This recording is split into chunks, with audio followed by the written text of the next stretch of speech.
You're very single and that's okay. And masaya ako ngayon na single ako. Kasi mas nakawala ako sa kulungan, kumbaga. Kumbaga parang ngayon kasi nagagawa ko lahat ng mga gusto kong gawin nang walang hindrance. Pero,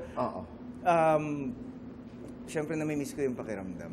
Ng umiibig. Umiibig. Ang sarap kasi ng kwento ng Sinagtala dahil si Matt plays the role of Isko na nagtatago sa kanyang katahimikan.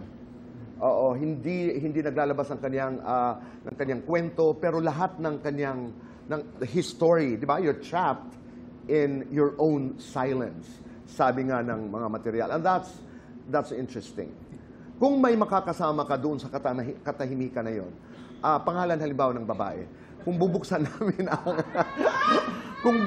namin ngayon ang puso mo at ang katahimikan na yon, anong pangalan ng babae ang aming makikita? Daniela. Daniela. Talaga, ganda. Daniela, kung nanonood ka, magandang hapon.